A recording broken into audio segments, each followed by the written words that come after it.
ஓம் சாந்தி. எல்லோரும் நலமாக இருக்கீங்களா?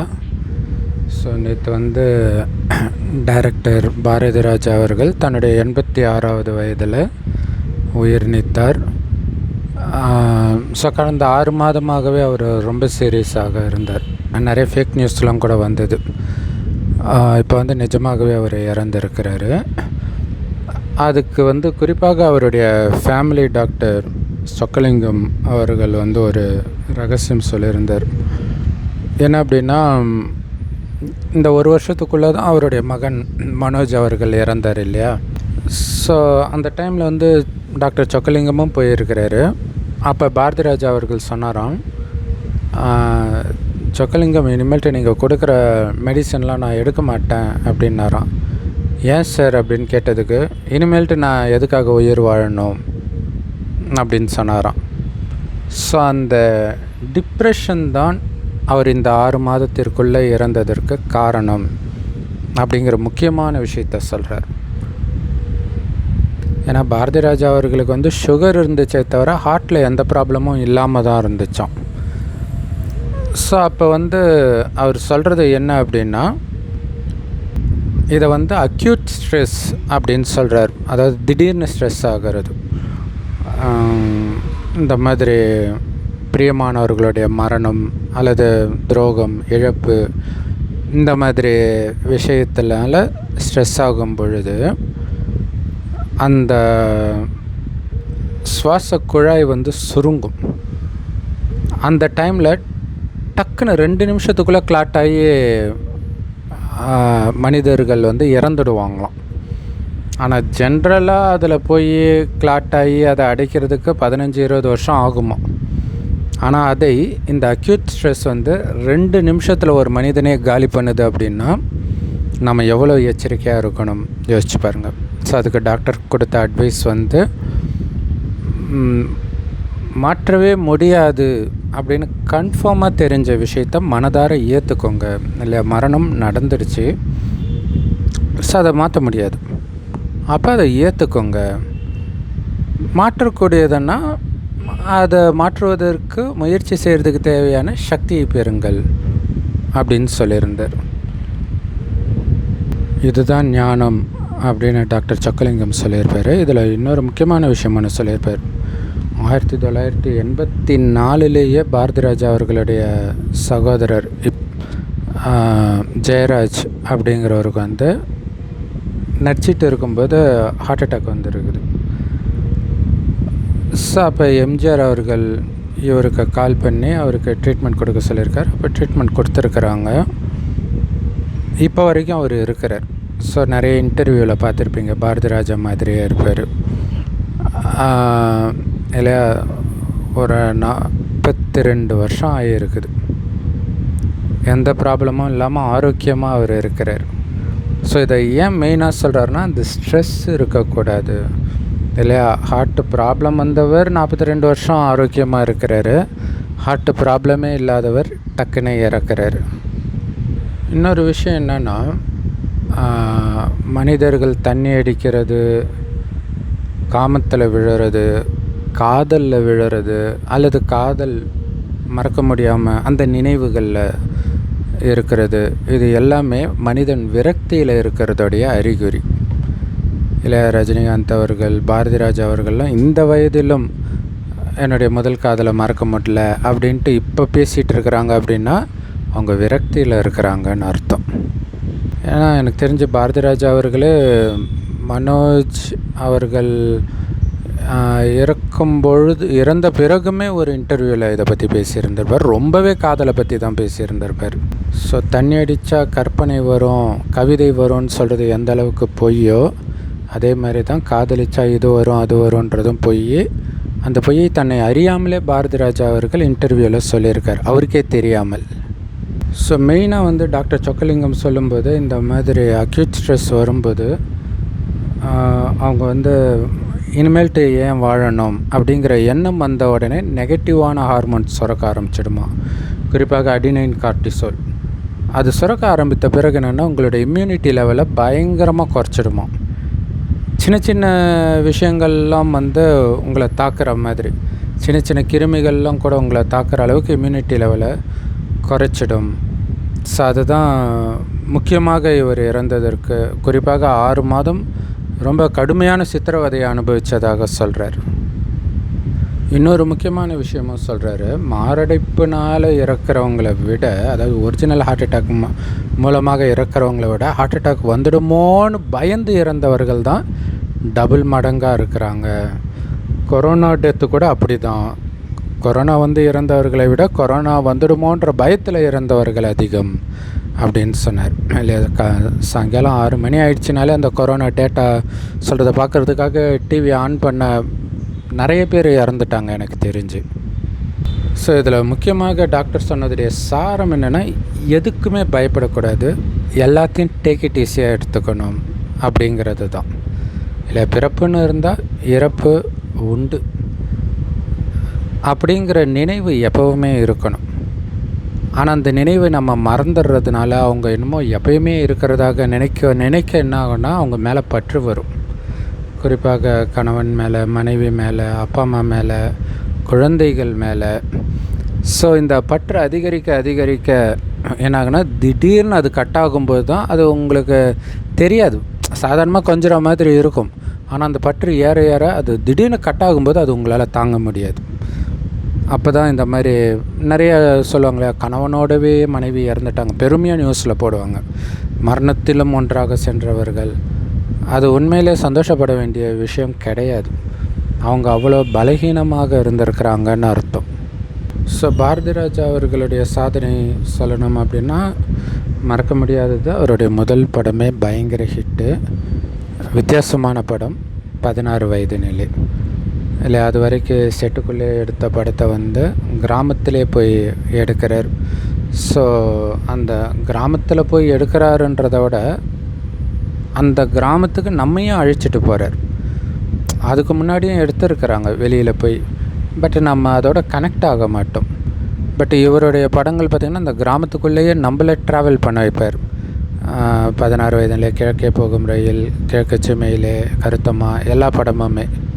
ஸோ இவருக்கு வந்து கிராமத்து படம் தான் எடுக்க முடியும் அப்படின்னு நக்கல் அடிக்கிற டைமில்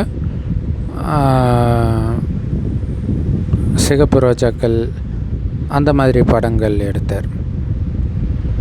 அதுவும் ஹிட்டும் ஆச்சு. ஆனால் இது வந்து பாரதி ராஜா அவர்கள் திறமை மட்டும்னு சொல்லிட முடியாது.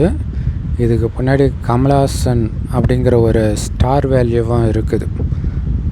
அது அந்த லக்கும் இருக்குது. வேறு யாராவது நடிச்சிருந்தால் இந்த 2 படமும் ஹிட்டாக இருக்குமா அப்படிங்கிறது ஒரு மிகப்பெரிய கேள்விக்குறி தான். ஸோ யாரோ பேசும்பொழுது பாரதி ராஜா அவர்கள் படம் அதுக்கப்புறம் எடுக்காமல் போனதுக்கு காரணம் வந்து அவருடைய ஸ்டைலில் எடுக்காமல் மணிரத்னம் போன்றவர்களோட போட்டி போட்டு எடுத்தார், அது அவருக்கு ஒர்க் அவுட் ஆகலை அப்படின்னாரு.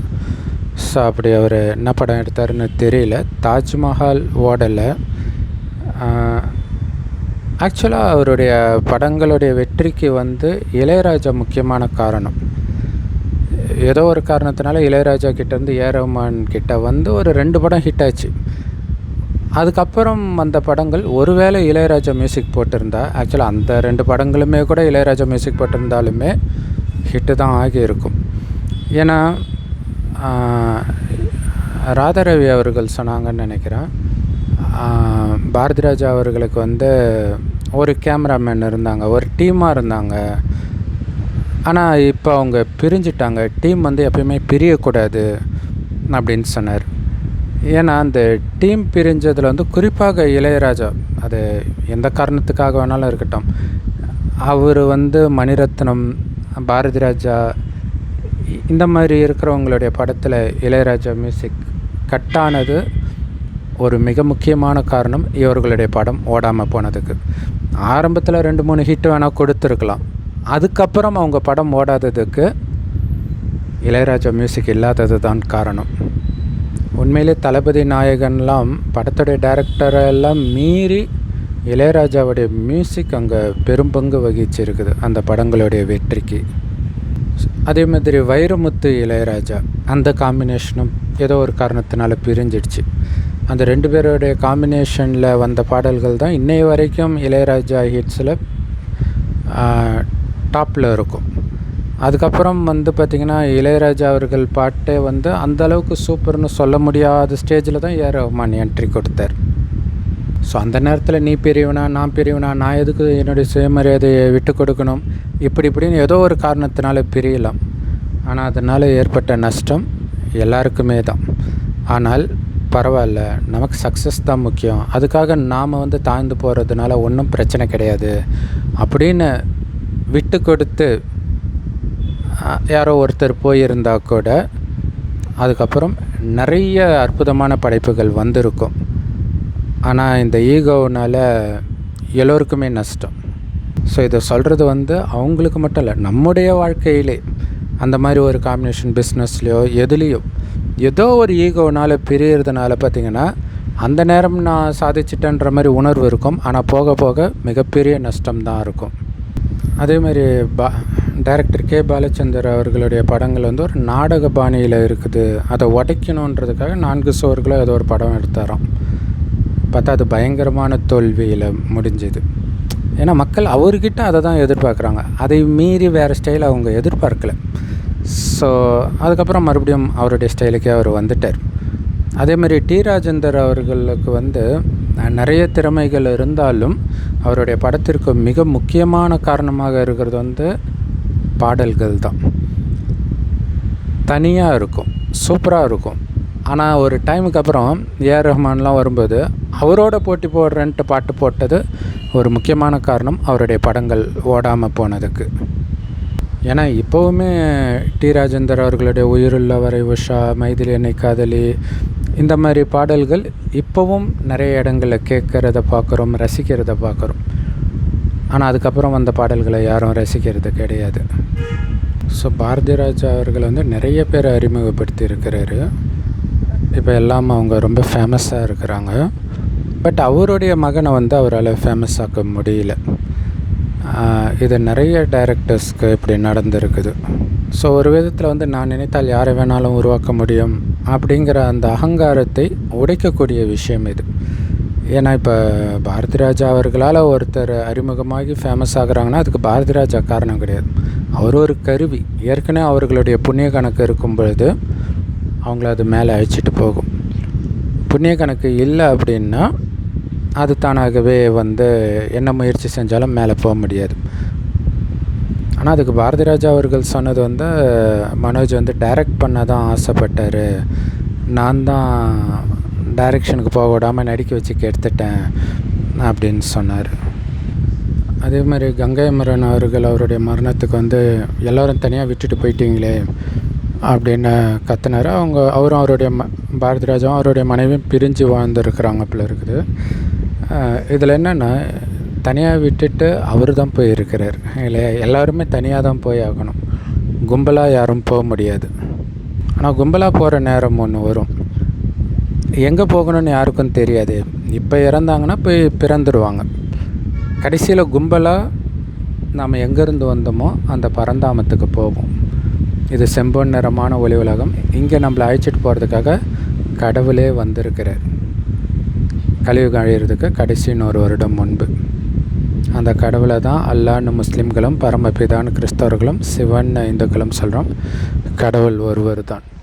ஸோ மதத்துக்கு ஒரு கடவுள் கிடையாது. ஸோ அவர் ஒரு வயோதிகர் உடலில் வந்து சொல்கிறாரு, நீங்கள் அழியக்கூடிய உடம்புன்னு நினச்சி தான் நிறைய பாவத்தை கடந்த 2500 வருடங்களாக செஞ்சீங்க. அப்போ இந்த பூமி நரகமாக இருக்குது. அதுக்கு முந்தைய 2500 வருடம் இதே பூமி சொர்க்கமாக இருக்கும்போது உங்களை உடம்புன்னு நினைக்காம இந்த உடலை இயக்கக்கூடிய ஆத்மாவாக உங்களை உணர்ந்தீங்க. அதாவது உயிர். அது பூர்வ மத்தியில் நட்சத்திரம் மாதிரி ஜொலிக்கினால்தான் இங்கே போட்டு வைக்கிற பழக்கம் இருக்குது. ஸோ அந்த ஆத்மாவின் தந்தை தான் கடவுள், சிவபெருமான். இப்போ மேலே போகணும், உலகம் அழியும் போது எல்லோரும் போய் தான் ஆகணும். ஆனால் எப்படி போக முடியும் அப்படின்னா இறைவனை தவிர வேறு எந்த நினைவும் இருக்கக்கூடாது. நீங்கள் உடம்புன்றதே மறந்து ஆத்மான்னு உணர்ந்து இறைவனையே நினைக்கும் பொழுது தான் மேலே போக முடியும். கடைசியில் உலகம் அழியும் போது எல்லாம் பயந்துட்டு இறைவனை நினச்சி மேலே போவாங்க. ஆனால் இப்போவே நீங்கள் இறைவன் நினைவிலே இருந்தீங்கன்னா இப்போவே கூட மீண்டும் ஜென்மம் எடுக்காமல், ஏன்னா இந்த நரகம் மோசமாக இருக்குது, இங்கே இன்னொரு ஜென்மம் எடுக்கிறது ரொம்ப கொடூரமாக இருக்கும். இல்லை எவ்வளோ பாலியல் குற்றங்கள்லாம் நடக்குது. ஸோ அதுலேருந்து தப்பிக்கணும்னா இப்போவே நீங்கள் இறைவன் நினைவிலே மூழ்கி இருந்தீங்கன்னா இன்னொரு ஜென்மம் எடுக்காமல் மேலே போயிடுவீங்க. மேலே போகிறது மட்டும் இல்லை, அடுத்தது இதே பூமி சொர்க்கமான பிறகு சொர்க்கத்தில் பிறந்து சொர்க்கத்தின் சுகத்தை அடுத்த 2500 வருடம் அனுபவிப்பீங்க. ஸோ அங்கே தங்க செங்கற்களால் கட்டப்பட்ட மாட மாளிகையில் இருப்பீங்க. சிங்கமும் பசுவும் ஒன்றா தண்ணி குடிக்கும். காமம்னா என்னன்னே தெரியாது. கணவனும் மனைவியும் நமக்கு ஒரு வாரிசு வேணும்னு நினைக்கும்போது மனைவி கர்ப்பமாவாள். அந்த அளவுக்கு ஒரு அற்புதமான உலகத்தின் சுகத்தை அடுத்த 2500 வருடம் அனுபவிப்பதற்கு ஒரு சிவபெருமானின் நினைவில் மட்டுமே மூழ்கி இருக்கணும். ஸோ இது ஏற்கனவே பாரதிராஜா அவர்கள் பற்றிய வீடியோவில் நம்ம போட்டிருக்கிறோம். ஸோ அதை அவர் பார்த்திருந்து கரெக்டாக நினைத்திருந்தால் அவர் கூட போயிருக்கலாம். அப்படி இல்லாட்டினாலும் குறைஞ்சபட்சம் நீங்களாவது முயற்சி செஞ்சு அப்படி போகலாம். ஸோ இறைவன் ஒரு வயோதிகர் உடலில் இந்த ஞானத்தை கொடுக்கிறார். அந்த வயோதிகருக்கு பிரம்மான் பேர் வைக்கிறார். அவர் வாய் வழியாக கொடுக்கப்படுற இந்த ஞானத்தை முரளின்னு சொல்கிறோம். எல்லா பிரம்மகுமாரிகள் ராஜயோக தியான நிலையத்திலும் முற்றிலும் இலவசமாக கிடைக்குது. யூடியூப் வெப்சைட்ஸில் இருக்குது. அதோடைய லிங்க் இந்த வீடியோக்கு டிஸ்கிரிப்ஷனில் கொடுக்குறோம். அவசியம் பார்த்து பயன்பெறுங்கள். ஓம் சாந்தி. தேங்க்ஸ் ஃபார் வாட்சிங்.